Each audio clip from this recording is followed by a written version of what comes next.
eu fui num encontro de mulheres lá na Flórida. E quando chegou lá, uma moça bem novinha, ela deve ter seus 20 e poucos anos, ela veio para mim e falou assim: eu sou diretora do Ministério da Mulher numa igreja em Boston. E eu queria convidar você para você fazer um programa de saúde para as mulheres da igreja. Aí eu falei: legal, é só marcar a data que eu vou sem problema. Aí ela falou assim: você poderia me passar seu Instagram para eu ver o seu trabalho? Aí eu falei: mas eu não tenho Instagram mostrando o meu trabalho. Eu sou chamada, eu vou lá e faço algo simples, nada assim, estilo de Instagram. Aí ela falou assim: tá bom, eu vou te chamar. E ela nunca me chamou. E quando chegou em março, mais ou menos uma semana antes do Dia da Mulher mesmo, uma diretora do Ministério da Mulher em New Jersey me chamou para eu fazer um programa lá. E quando ela me chamou, e foi uma data assim que eu poderia ir, eu lembrei, assim, eu senti Deus falando, lembrei dessa moça, e senti Deus falando comigo: você não precisa estar na era do Instagram para você levar a minha mensagem. Você vai levar a moda antiga, desse jeito mesmo que eu quero te usar. E hoje, eu sou uma pessoa assim, na verdade eu sou tipo professora, eu preciso de ter um guia, então o PowerPoint para mim é perfeito, porque eu olho as imagens, aí já vem tudo na minha cabeça e flui. E hoje de manhã, quando eu estava no carro, eu fui dar uma revisada no PowerPoint da pregação de hoje. E eu não encontrei o PowerPoint. Aí eu falei: talvez é porque eu não tenho Wi-Fi. Aí quando eu cheguei aqui, colocamos o Wi-Fi e realmente o PowerPoint não apareceu. E ele sumiu. E eu fiquei desesperada. Falei: como que eu vou falar sem o meu guia? O meu guia é o PowerPoint. E eu senti Deus falando comigo: vou te usar hoje na maneira mais antiga ainda, sem o PowerPoint. Então, gente, a gente vai usar muito a Bíblia hoje. E eu espero que Deus me conceda a alegria de poder transmitir a mensagem para vocês de uma maneira bem simples, tá bom?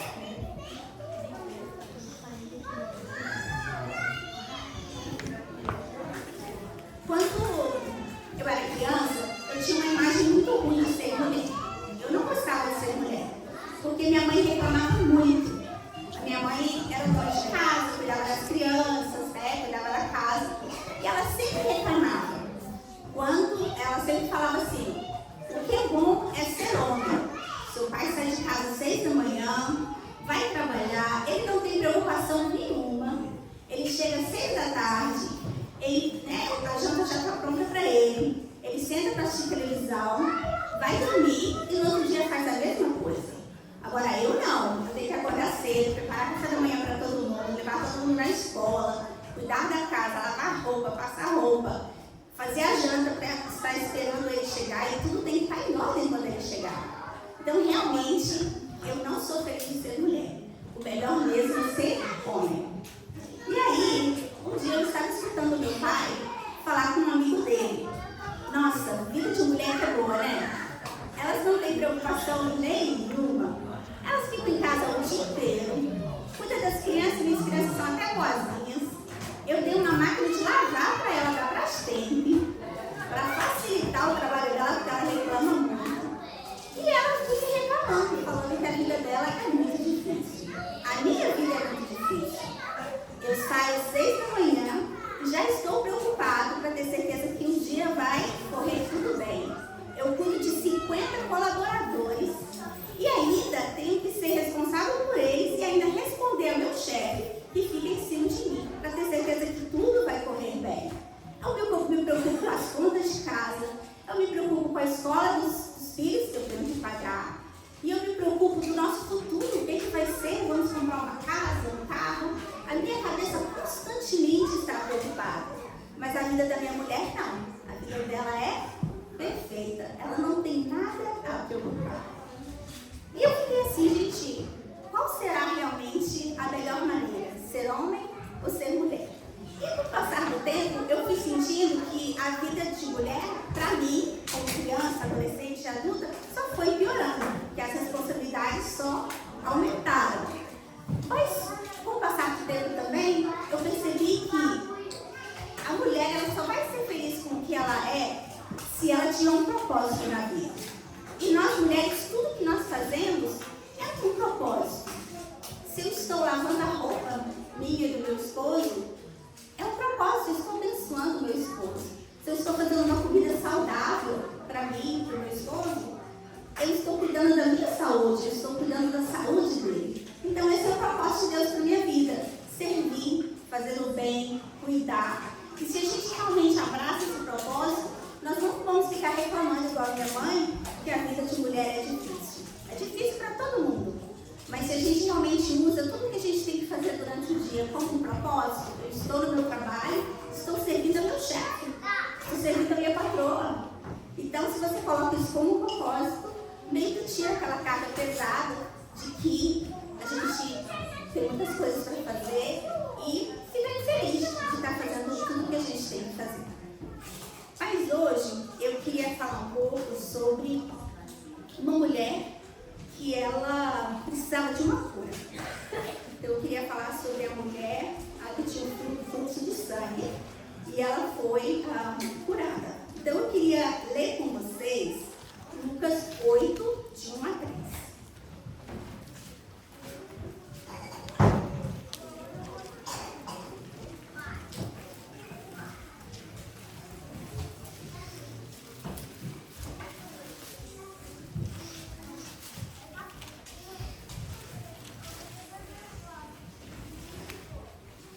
Desculpa, antes de você ler Lucas 8, de 1 a 3. Não, nós vamos ler agora Lucas 8, de 1 a 3. Mas antes de ler, eu queria falar algo para vocês. As mulheres, elas sempre teve um lugar especial no ministério de Cristo.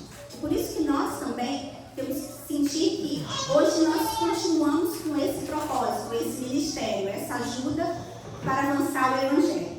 Então, se você ler, vamos ler então, Lucas 8, de 1 a 3, diz o seguinte: E aconteceu, depois disso, que Jesus andava de cidade em cidade, e de aldeia em aldeia, pregando e anunciando o Evangelho do Reino de Deus. Iam com ele os 12 discípulos, e também algumas mulheres que haviam sido curadas de espíritos malignos e de enfermidades.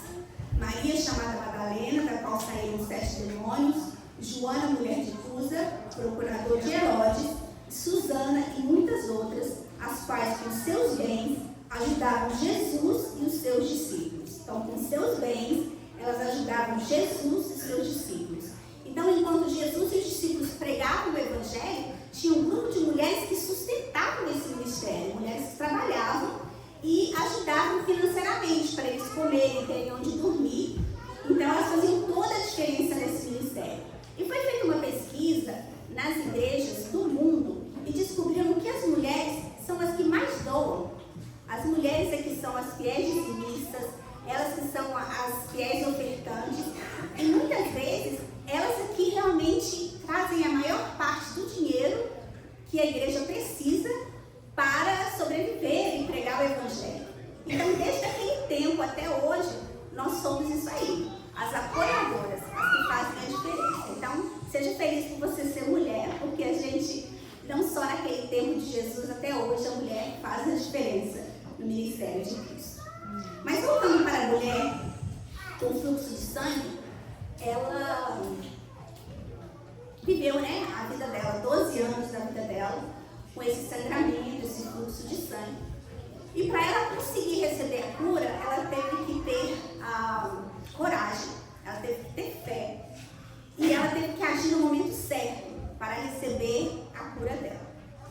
E em 3 evangelhos a gente encontra essa história. Um é no evangelho de Lucas. Lucas é um médico. Então, médicos, você sabe que eles meio que são pontuais, né? Esse é o seu problema, eu vou te dar isso, você vai ser curado, resolver o seu problema, pronto. Então, Lucas, ele era assim, era straight to the point, não era muito floreado as histórias dele. Mateus, ele era contador, então era pior ainda. Então, ele não descreveu a história da cura dessa mulher com muitos detalhes. Mas Marcos, ele era um pescador. Então, o pescador, eles têm essa tendência, de aflorar as histórias. Então, para mim, a melhor descrição dessa história, desse milagre, é o de Marcos, porque a história é bem floreada. Ela tem muitos detalhes. Então, vamos ler, então, juntos, Marcos 5, 24 a 34.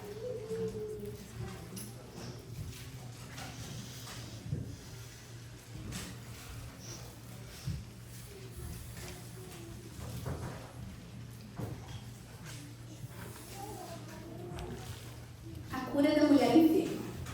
Marcos 5, 24 a 34. Uma grande multidão seguia Jesus, apertando de todos os lados. Estava ali certa mulher que havia 12 anos sofrendo de uma hemorragia. Ela havia padecido muito, mas nas mãos de vários médicos e gastado tudo que tinha, sem contudo melhorar de saúde. Pelo contrário, ela piorava cada vez.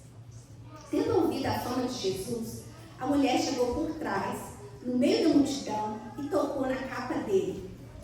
Porque ela dizia: se eu apenas tocar na roupa dele, eu ficarei curada. E logo a hemorragia estancou e ela sentiu no corpo que estava curada daquele mal. Jesus, reconhecendo imediatamente que dele havia saído o poder, virando-se no meio da multidão, perguntou: quem tocou na minha roupa? Os discípulos responderam: o Senhor está vendo que a multidão aperta e ainda pergunta quem lhe tocou?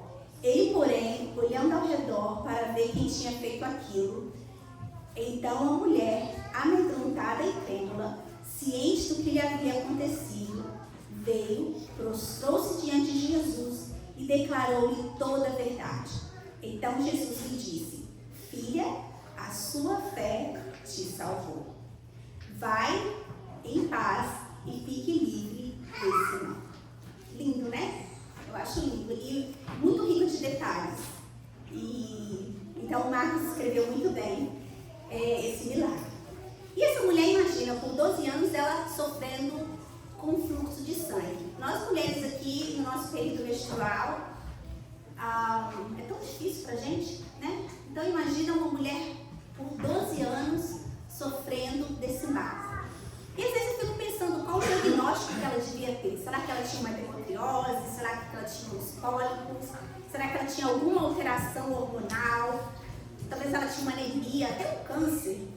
Alguma coisa ela tinha para fazer ela ter esse fluxo de sangue por todos esses anos.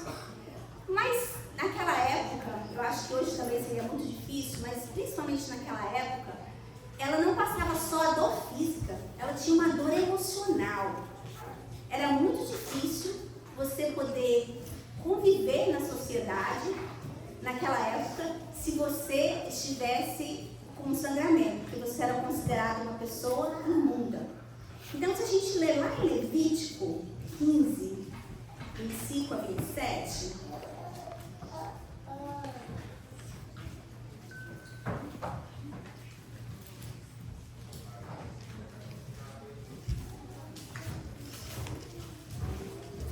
Levítico 15, 25 a 27, diz o seguinte, Levítico 15, 25 a 27. Quando uma mulher tiver um fluxo de sangue por muitos dias, fora do tempo da sua menstruação, ou quando estiver o fluxo de sangue na menstruação, estiver esse tipo de fluxo de sangue por mais tempo do que o habitual, todos os dias do fluxo, ela ficará impura, como nos dias da sua menstruação. Toda cama sobre que será deitada durante os dias do seu fluxo será como a cama em que ela se deita na sua menstruação. E toda coisa sobre que se assentar ficará impura, conforme a impureza da sua menstruação. Quem tocar essas coisas ficará impuro, portanto lavará as suas roupas, se banhará em água e ficará impuro até a tarde. Nossa, gente, muito complicado. A mulher não podia tocar, não poderia sentar, porque onde ela tocava e sentasse, outras pessoas não podiam estar e não poderiam tocar. Então ela realmente tinha uma dor muito forte emocional na vida dela. E às vezes eu fico pensando, se ela começou a ter esse fluxo de sangue com 13 anos, então com 25 anos ela encontrou Jesus. Então ela passou toda a adolescência dela e a juventude fora da sociedade. Então imagina, Denise, suas filhas, que são adolescentes, se elas perderem o contato com as pessoas, como elas vão ficar? Se elas perderem o contato com a família, como elas vão ficar? A convivência faz parte do crescimento, né, da jovem na adolescência. Então essa menina, ela ficava presa num lugar, num ambiente onde ela não podia nem ser vista, ela não podia ser tocada, ela não podia sentar e conviver com as pessoas. Mas se ela, por exemplo, teve esse diagnóstico, começou a sangrar com 25 anos, ela encontrou Jesus com 37 anos. Então, ela passou toda a sua vida adulta, né, jovem adulta, fora da sociedade. Então, se ela tinha filhos, ela não podia ter contato com os filhos. Se ela tinha um esposo, ela não podia cuidar do esposo. Ela não podia ir na feira, gente, fazer compra, porque ela era considerada uma mulher imunda. Então, realmente, a dor dela, eu acho que a dor emocional dela era muito mais forte do que a dor física dela. De saber que ela não podia ter uma convivência. Eu, assim, sou uma pessoa super social, assim, eu gosto de sair, encontrar as pessoas, conversar. Eu me imagino ficar presa num lugar e se eu saísse dali, eu seria drasticamente colocada num lugar onde eu tinha que estar ali, presa, sem poder ter acesso a ninguém. Eu não conseguiria. Então, realmente, ela estava sofrendo muito. Mas até que o dia que ela ouviu falar de Jesus, e ela sabia que Jesus poderia trazer a cura para ela. Mas ela teve que ter três coisas: a coragem, a fé e agir. Ela tinha que agir. Ela tinha que ter a fé de saber que Cristo poderia curá-la. Ela ter coragem de sair na rua. Para ela encontrar Jesus, ela tinha que sair da casa dela. Então ela tinha que ter essa coragem de sair e as pessoas poderiam reconhecê-la e gritar com ela, chamar ela de amaldiçoada, de impura. Então ela tinha que ter essa coragem. E ela tinha que ser ágil. Porque imagina Jesus caminhando, os 12 discípulos em volta. Ela tinha que ser ágil para conseguir driblar os discípulos e chegar até Jesus. Porque a única coisa que ela queria fazer era tocar no manto de Jesus, porque ela sabia que ali estava a cura. E nas descrições dos 3 livros, né, Mateus, Marcos e Lucas, eu não vou ler aqui, mas eles falam sobre o manto. E falam em descrições diferentes, que ela queria tocar no manto, ela queria tocar na borda do manto, queria tocar no canto do manto. Mas o que isso significa? Por que ela queria tocar na borda, no cantinho ali do manto? E por que não no manto todo? Em algumas traduções, eles dizem que a borda do manto chama-se ressel. Ressel é um tipo de um pendão, de uma franja. Sabe essas cortinas de antigamente que tinha, né? Esses pendões assim?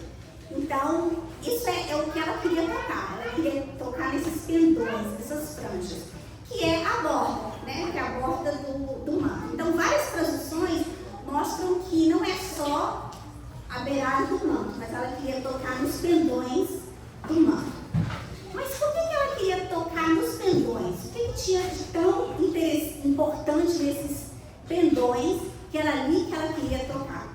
Se nós formos em Números 15, 37 a 39, Números 15, 37 a 39, nós vamos descobrir por que ela queria tocar na borda do manto, por que ela queria tocar na franja, né, nos pendões do manto. Então, Números 15, 37 a 39, diz o seguinte: o Senhor disse a Moisés: fale aos filhos de Israel e diga-lhes que ao longo das suas gerações coloquem franjas nas extremidades das suas capas e ponham um cordão azul em cada franja. E as franjas estarão ali para que ao vê-las vocês se lembrem de todos os mandamentos do Senhor e os cumpram, para que vocês não deixem arrastar a infidelidade seguindo os desejos do seu coração e dos seus olhos. As franjas estarão ali para que vocês lembrem de todos os meus mandamentos. Então, naquela época, ainda hoje, o povo judeu, hoje em dia a gente não vê tanto mais o manto. Mas vocês já viram que o judeu anda com uma veste por cima e por baixo da roupa? E aí você vê as franjas, né? Você vê os pendões assim do lado.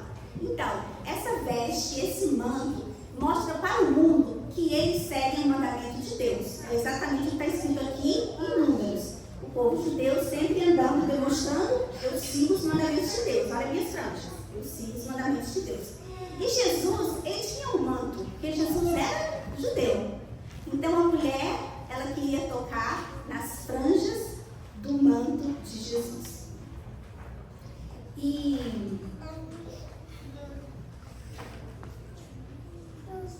eu não escrevi a passagem aqui, mas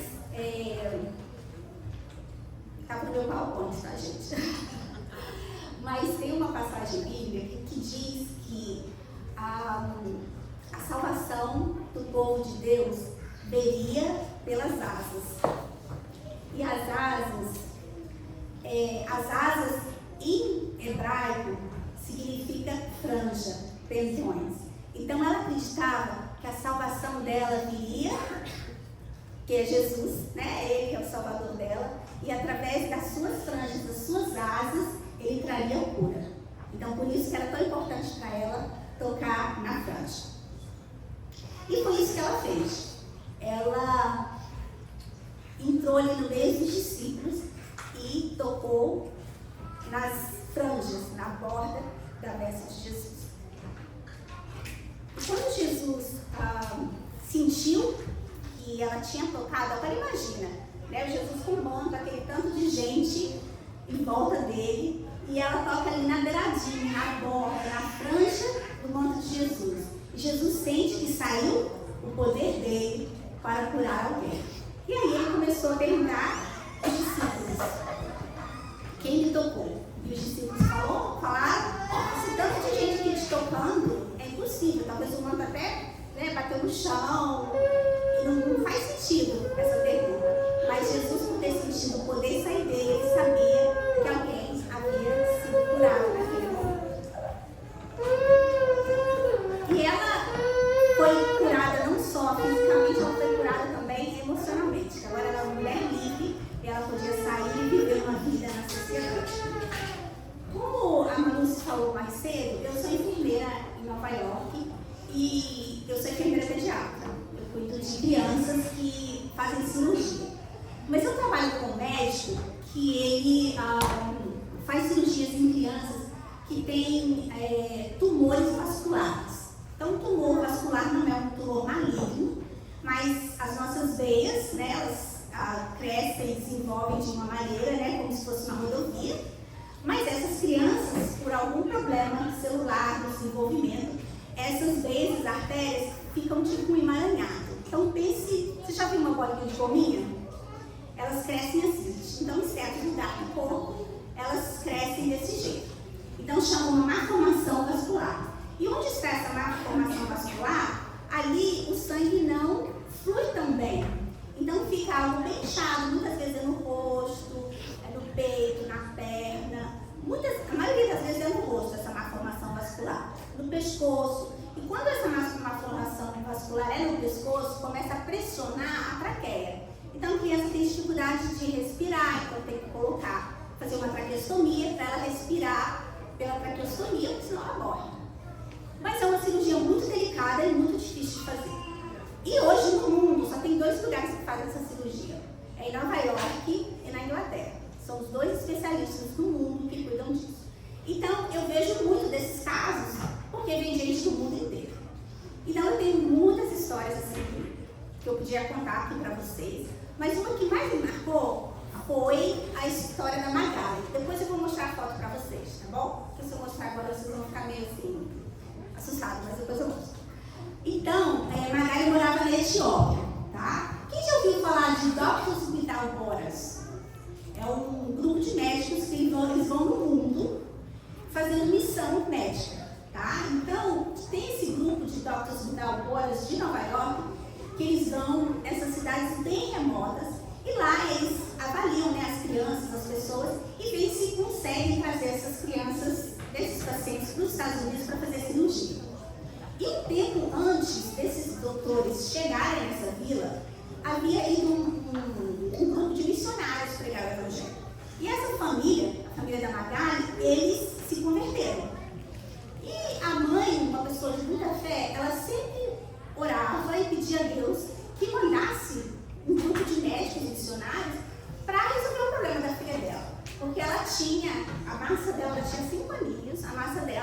parecia que ela tinha tipo um melão aqui, sabe? É quase do tamanho da cabeça dela, o tumor que ela tinha aqui.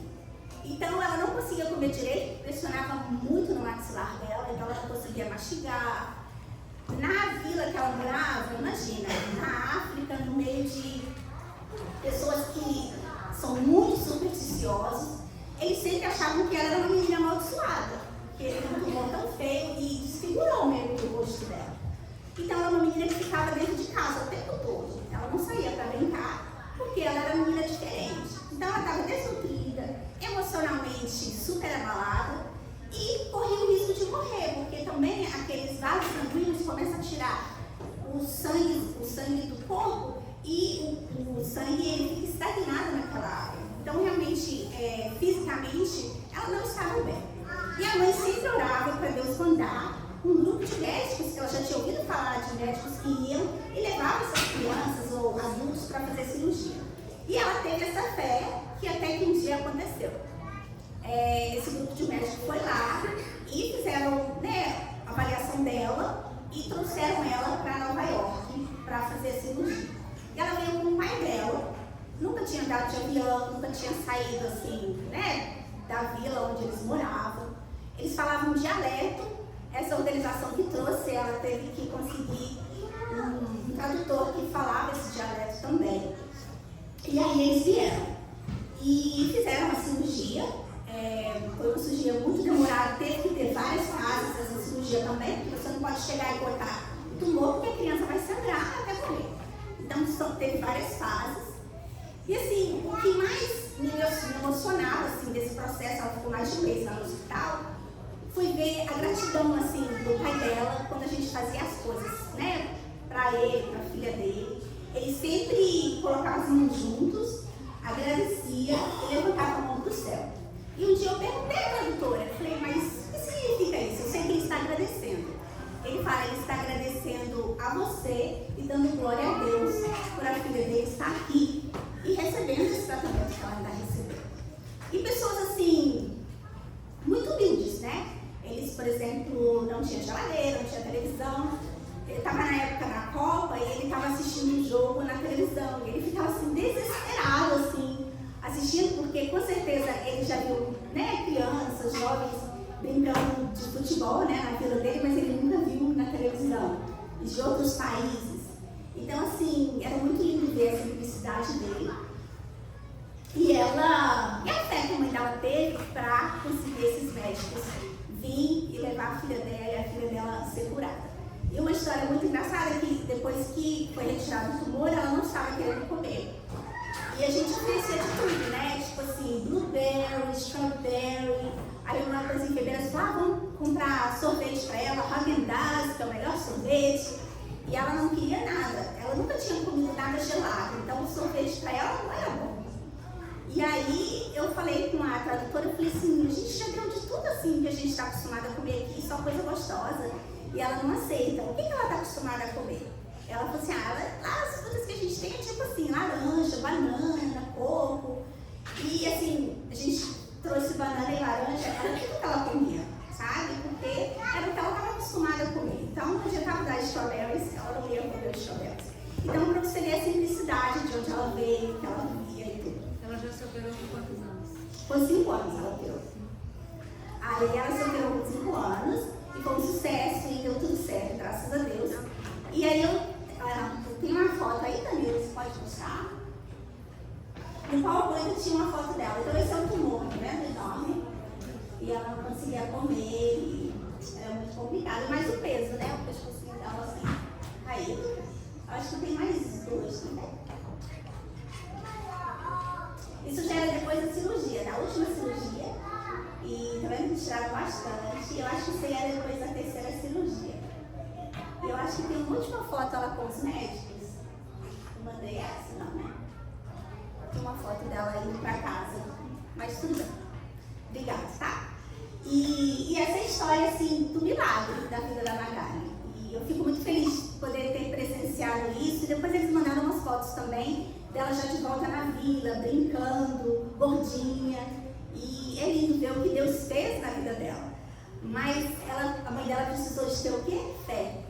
e acreditar que Deus ia fazer um milagre na vida dela, né? Na vida da filha dela. Imagina ela poder ir para os Estados Unidos e fazer uma cirurgia dessa. E eu conheço muitas histórias de crianças pequenas do mundo inteiro, e você vê o milagre que Deus fez na vida de cada uma delas, e muitas delas são famílias cristãs, famílias que realmente confiaram e acreditaram em Deus, e a diferença foi feita na vida dela.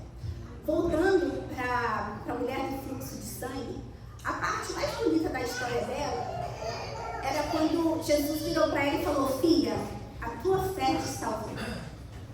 E eu imagino assim a vida que ela viveu por 12 anos, sendo maltratada, desprezada, e tendo Jesus vindo para ela e falando: filha, chamando ela de filha.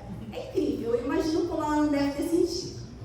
E hoje, a nossa vida às vezes não é tão diferente da vida dela, não.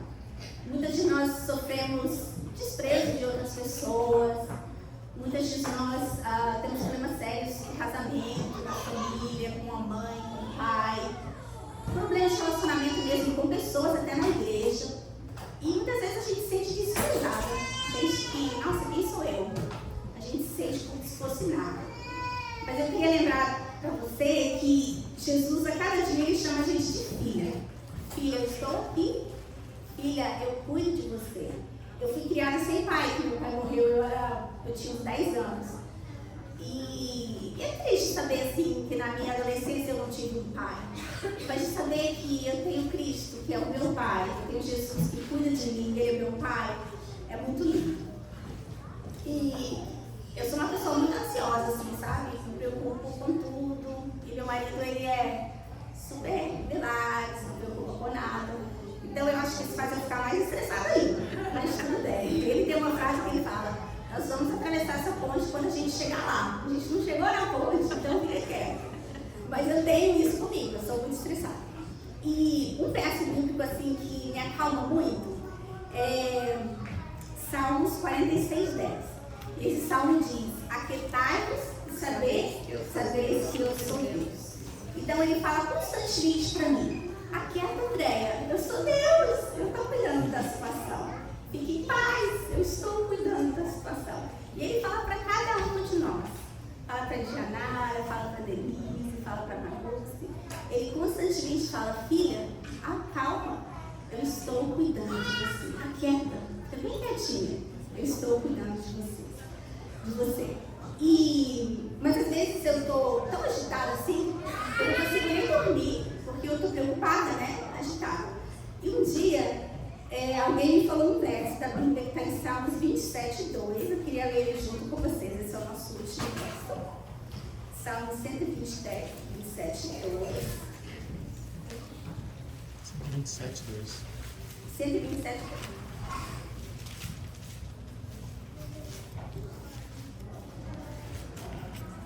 Esse verso é para quando a gente à noite não consegue dormir, tá bom?